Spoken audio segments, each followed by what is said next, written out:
Hey everyone, welcome back. In this video, we're going to talk about setting up your wallet. There are specifically two wallets that I actually use myself. They're pretty common, and they're common because they work really well and they're pretty secure. Now, as Bitcoin has become more popular and continue to rise up in value, obviously there's been more people that want to take advantage of that, and there's some dishonest people out there. Now, for those of us that are honest, there's a lot more of us than there are dishonest, and that's always going to be the case. However, you need to protect yourself from those dishonest people. So when you're going to set up a wallet, first of all, one thing that you're going to want to download, which will be on your phone, okay, whether you have an iPhone or an Android, it doesn't matter. You want the Google Authenticator, okay? It's available for Android and Apple. Google Authenticator, download this, look for it. Just type in Google Authenticator in your App Store or your Google Play Store and install it on your phone. What that will do is every single time you log into your wallet, it will require a verification code from Google Authenticator. So when you set up, for example, a blockchain wallet, the way to set it up is you're simply going to click Get a Free Wallet, and it's going to guide you through the process of signing up. Things to take note of. When you are signing up in any wallet, an email is required. Make sure that the email address you are using has a very secure password. So the password on your email, don't use something generic like Harley Davidson 12. If you're going to do something, have it be like Harley uppercase H, exclamation point, backwards parentheses, caret, Davidson uppercase D, lowercase a, uppercase V, and the rest of it. Have it be very secure, something that somebody would not likely be able to get into. Because what happens is, since it's very hard for people to actually get into your wallet because it's encrypted, if it's associated with an email, it's much easier for them to just track down the email and then click reset password on the email and hack your email in order to use your email to get back into your wallet. Because your wallet, if you ever forget the password, they'll send a reset password to your email. So if they can gain access to your email, they can gain access to your wallet. So have a secure password on your email address. And then when you sign up, simply type in the email, type in the password that you would like to use for your actual wallet, which once again uses secure password. Like I have a password that's like 32 digits long and I actually have it memorized. I'm not saying you have to be that wild with it, but just do something secure. And then you want to set up your blockchain. Once it prompts you through here, I'm not going to create a wallet right here because I already have one. I don't need a duplicate. But once you have your blockchain wallet set up, you will go into your settings, and I will log in here so I can at least show you that. But you'll go into your settings, and you can see I actually have it set up where every single time it senses that I'm on a new IP address, I need to confirm that, okay?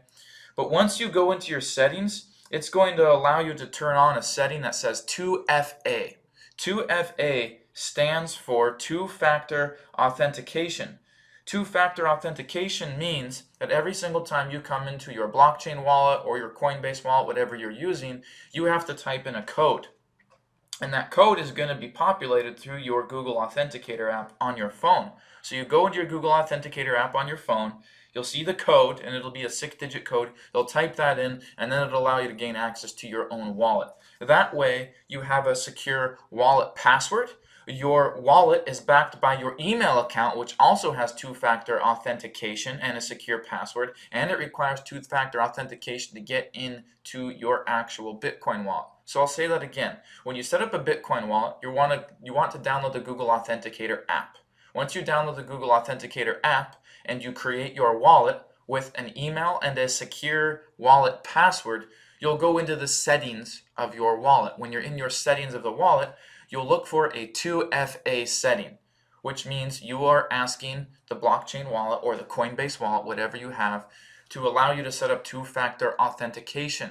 That wallet is going to populate a QR code. It'll populate a QR code, and you'll be able to open up your Google Authenticator and scan in that QR code. You've now synced your blockchain QR code or your Coinbase QR code, whatever wallet you're using, with your Google Authenticator. So that way it recognizes your two-factor authentication that it needs to generate for you in the Authenticator app. So I'm just going to go into my email and click Authorize Login. And like I said, guys, you will want to you'll want to turn in 2FA on your email as well. Some people don't like to do that because it's an extra step to just get in an email if you want to check an email or something. If that bothers you, then create an entire new email account strictly for your Bitcoin wallets, so that way the only sort of notifications you're going to get in that email are for your Bitcoin wallets. And now you can see that I'm in here. I probably don't have a whole bunch of Bitcoin in here because I don't keep much Bitcoin in my wallets. I do a lot of day trading with them and move them around quite a bit. But you can see in here, here is my blockchain wallet, all right? And then I'll show you Coinbase next. So hopefully that makes sense, guys, as far as setting up the wallet. You're literally going to go to blockchain.info, okay? It's blockchain.info, and you will set up your wallet. So you saw when I was logged out, it said create your free wallet on the right. You'll just do that. You'll enter in email and then a password for the wallet you want. Once you do that, download Google Authenticator, and then you'll go into your settings right in here, okay? And then you'll go into the settings, you'll turn on two-factor authentication. Two-factor authentication is what you're going to use, so that way every single time you access your wallet in here, it's going to require that you enter an authentication code. I also recommend that you go to your email service provider settings and turn on 2FA for that as well. All right, makes sense, guys? And there's a couple other different settings as well in here that you can use. Scan the code, click on show pairing code with your blockchain wallet, mobile app pairing code. You see, that's the setting that you're going to want to change. So show pairing code right here, it'll generate this QR right here, and that's the code that you're going to scan with your Google Authenticator app. And then once you're inside your Google Authenticator app, it'll actually show the codes. And I can actually probably show you. This is what it'll look like inside your Google Authenticator app. So you can see that they have scanned a QR code like this into their Google Authenticator app for Google, and then there was a technology or a software or a program they were using called MS. So they went into MS and they scanned in this QR code, and now their Google Authenticator recognizes MS. So you might have your blockchain wallet paired, and say you have a Coinbase wallet and another wallet, you're going to have 3 different codes in here. So when you open up your Google Authenticator, just look for the one that says blockchain or the one that says Coinbase and take that code, and you'll use the 6-digit code that it populates to log into your Coinbase or your blockchain wallet. Very simple. So there's the Google Authenticator app, and let's just go ahead and go back into our blockchain wallet. So we're just going to go to our dashboard, and I'll give you a quick overview of how the blockchain wallet works. If you want to send Bitcoin, you send it from here. If you want to request Bitcoin, you'll request it from here. What we need to do real quick, though, is how do we get Bitcoin? Well, when you want to obtain Bitcoin, there are a few different areas you can get Bitcoin from. It depends on what country you're in. For example, Coinbase services the United States, Canada, and the UK, being England, Ireland, and Scotland. Now, there are other places such as localbitcoins.com. If you are not in the UK, Canada, or the United States, you could go to a site like localbitcoins.com. There is also a site called CoinMama as well, and along with this video right below, we will provide a document and some text that shows different places you can get Bitcoin from wherever you're at in the world, okay? So what I'll do is I'll go into Coinbase, and I'll show you in Coinbase where to get Bitcoin, and then we'll finish our overview of both of these wallets. So Coinbase, I'm going to sign in, and you will see it requires an email and a password for me to type in here. So I will type in my email, that is with this one, gmail.com, and password. And then it's going to tell me that I need my Google Authenticator. I already know it, so I'm going to open up my Authenticator on my phone, and it says Coinbase 396474. 396474. 396474. Verify. So now we're inside Coinbase, which once again, this is for the United States, Canada, and the United Kingdom. If you do not currently reside in the United States, Canada, or the United Kingdom, it's okay. Below this video, we have included other places that you can obtain Bitcoin. Now, when you're obtaining Bitcoin, some places simply are a platform where people that hold Bitcoin are selling it for a slight profit. And in that case, they're actually going to send that Bitcoin to a wallet address that you provide. So you need another wallet set up. But in other instances, there are places other than Coinbase where it not only serves as a place to buy Bitcoin, but it's also a wallet. So we've included that information below this video.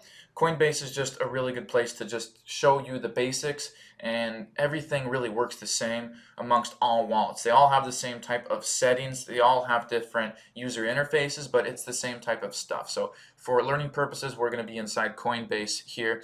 I'm on the dashboard. You can see it's currently $17,593. Please let me know when you find out about a government stock, bond, mutual fund, IRA, or anything like that that turns $10,462 in profit in 30 days. I'm not aware of any. They don't exist. So if you're not on the Bitcoin train, hop on it now or forever hold your peace, because it's going to continue going upwards in what we call a bull market. An upward trending market is what we refer to as a bull market, all right?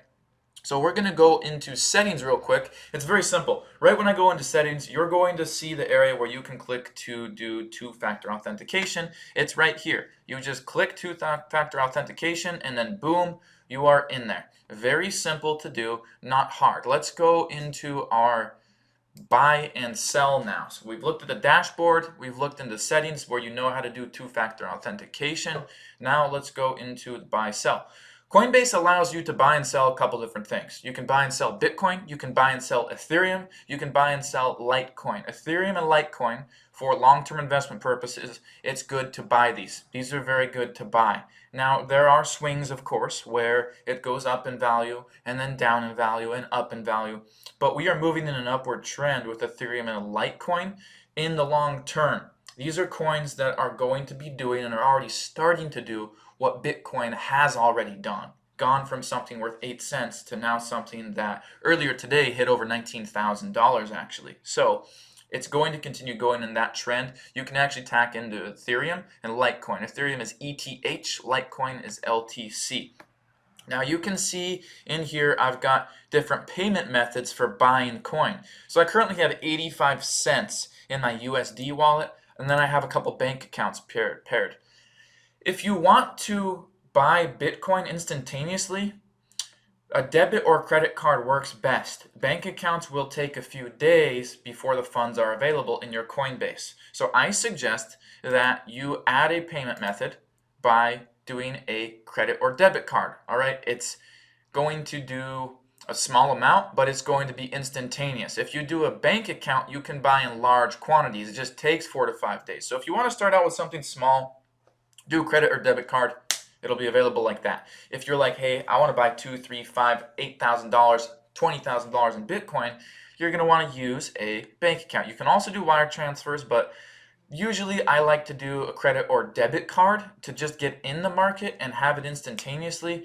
And then I just turn profits of that, $200, $300, $500 investment, and I just exponentially grow it. Now, obviously, the more you invest, the more you can make. So it's up to you what you want to do. I'm just saying if you want it instant, it's small amounts, but you'll use a debit or credit card, it'll be instant. Bigger amounts, do a bank account. So if you do credit or debit card, it'll just ask you the card, name, the number, all that stuff, and add a card. I'm not going to add my card details in there for obvious reasons, but that's what you would do. Once you do that, you simply enter the amount. Now, when you're usually first starting out with a debit or credit card on Coinbase, it's like anything. They want to see some history built up. So they're only going to let you purchase 100 to 200 US dollars worth of Bitcoin to start off with. If they limit you to 100 or $200, what you actually can do is you can click increase limits. And once you have a debit card paired, what it's going to do is ask you to verify a deposit and a withdrawal that it puts in your bank account. So you'll pair a debit or credit card, you'll click increase limits, and then what Coinbase is going to do is put a transaction somewhere between $1 and $2 into your account and then take it back out.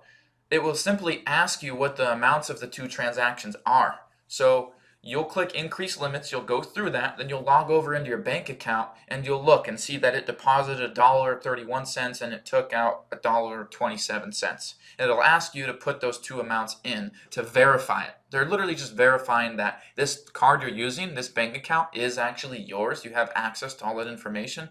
And once you've entered those amounts, it'll allow you to immediately buy 300 to 500 USD of Bitcoin at that time.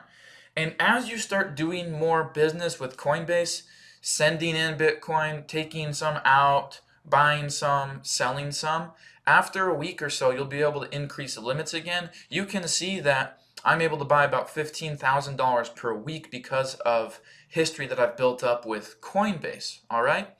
And then on the sell side of it, it also does the same thing. If I want to sell, you can also see that I have $15,000 remaining. I could increase my limits. Well, for obvious purposes, I'm not doing a whole lot of selling of Bitcoin, but I can go into my dashboard and show you that that can actually be done. And we'll talk about buying and selling here in a second, but I'll show you history here. So you can see on the 5th of December here, I've had 1,692 leave, 1,182 leave, 1,182 deposit, 1,182 leave, all that different stuff. And I have sold some Bitcoin. You can actually buy and sell Bitcoin. So a lot of times what I'll do, I'll make Bitcoin on the exchanges, diversifying in alternative currencies. I'll make a profit, and the profit gets paid back to me in Bitcoin, which we'll talk about in a little bit.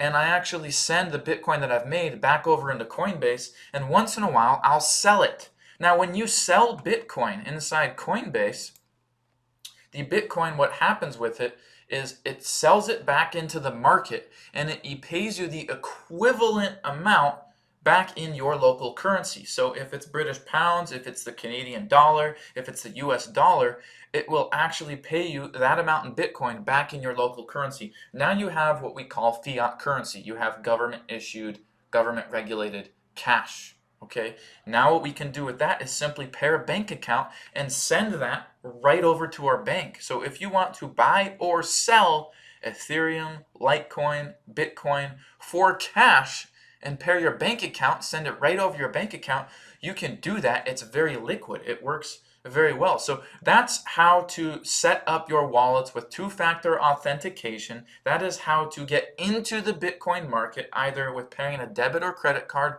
or using a bank account. That is how to buy. That is how to sell Bitcoin. And we'll go over real quick back into the blockchain wallet and give you a little bit of an overview of the blockchain wallet again.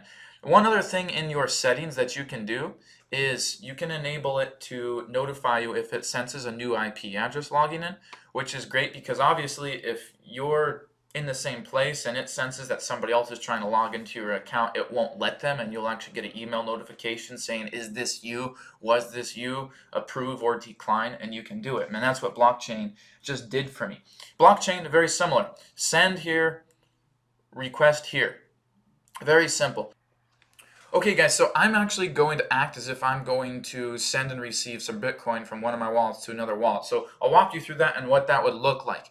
Every wallet has a QR code for the address it can populate, which you can actually use if you have the ability to scan somebody else's address. Like for example, if you go buy something at Home Depot and you're checking out, Home Depot allows you to pay with Bitcoin. Many merchants now do, many stores now do. So they will actually populate a QR code, and that QR code already has the amount that you owe them for what you're trying to buy at Home Depot, and it populates that QR code, which has their wallet address encoded into it. So you take out your phone, and guys, all of these wallets, they have apps. So you can have the Coinbase app on your phone. Go get it. So that way you can manage all your Bitcoin right from your phone when you're out. Blockchain has the same thing. Go get the app. And when you're out and you've got, 500 worth of Bitcoin on your Coinbase account, $500 worth, and your Home Depot purchase is $231, Home Depot is going to say, okay, it's 0.000376 Bitcoin or whatever it is, and that QR code is going to populate. You literally hover your phone over it when you open up the Coinbase app, and boom, it sends it right there with the QR code.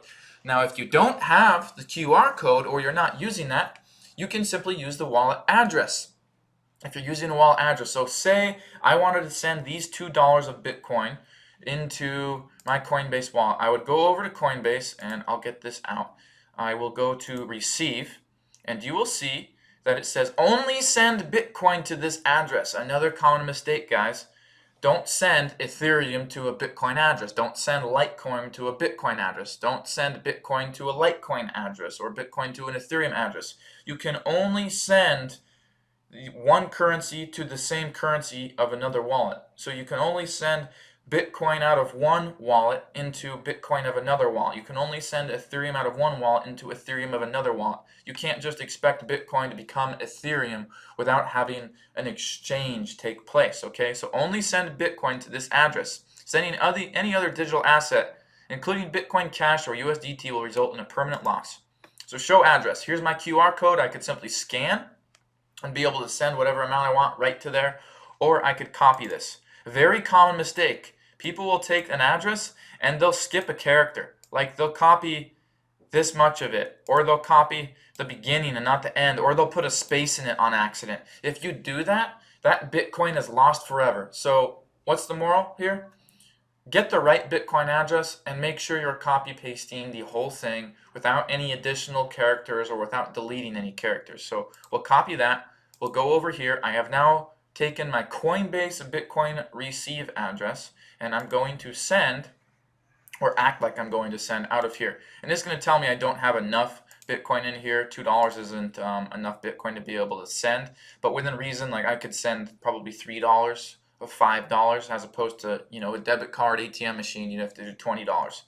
If you want to send them faster, a lot of times you can pay a slightly higher fee, and guys, by this I mean the fees are minimal. If I want to send like $1,000 instead of spending $35 on a wire transfer, I might spend like $5, but I might be able to pay like $6.50 for the blockchain network to confirm the transaction faster, so it's received to the other wallet sooner without having to wait. And I will say that Bitcoin transactions usually take anywhere from as little as 20 minutes to a few hours. Sometimes they could take 48 hours or something like that. So if you don't want it to get stuck or you want to speed up the process, just change the priority and you'll pay a slightly higher fee. But if you want to get it into, say, an exchange faster, like say you see a coin that's coming down and it's going to be a good time to buy, well, it might be a good idea to fund that exchange by just swallowing it, biting the bullet, and paying the higher fee, so you have the money to enter a trade market at an optimal time rather than missing out on a possible trade that could yield you an exponential amount of Bitcoin. So you could change it to priority, but we could just do this and then say you wanted to send 0.00054 Bitcoin, whatever that is. We could do that, or say it was $100 in USD or something like that. And then you just click continue and it would send it. And then you would see that it's going to end up sending it out. In the recent activity, it would actually show. So that's how to send and receive Bitcoin. Once you have it in your Coinbase or in any wallet, you are now going to be able to fund an exchange. It's very simple. And one other thing to show you very quickly is that every single time you actually have a transaction take place, you are able to look that up. So say you are trying to check into a transaction and see the wallet address that it came from, or like why it's stuck or something like that. You're actually able to look up that transaction, and I will show you how to do that. So I can actually go into my Bitcoin transactions here, for example, and you'll be able to do this with all wallets, and you can search a transaction by the wallet address. So say, for example, I wanted to, like, say I didn't know this transaction was here, but I had the wallet address that I just sent to, and I'm looking to see what happened with it. I could paste it in here and just click enter, and it will show me all the details on this. It'll show me that $2,219 was sent November 26th to this address from my Bitcoin wallet. So that's how you can actually look up transactions. You can look them up by the wallet address that you've sent to, or if you just want something more generic, you can look at all sent, all received, all transferred, all different things like that, and it'll actually show you that. So I'm going to exit that out there, and you can just go back to all. It'll show you all that. So just transactions, Bitcoin, you can see that. It does that in all wallets. Now in the next video, we're actually going to get into our trading and talk about Satoshi value and candlestick science. This is super important. And when I started trading, I didn't actually fully understand these. And once I did, I started turning profit literally the same day. So it's very important and very crucial that you pay very close attention in the next coming videos, because we're going to be going over candlestick science, Satoshi value, and then we're going to start getting into our basic trading fundamentals and then wrapping into our advanced trading fundamentals for those guys that want to be making several Bitcoin every week or every month or every year, whatever you're doing. So we'll see you in the next video.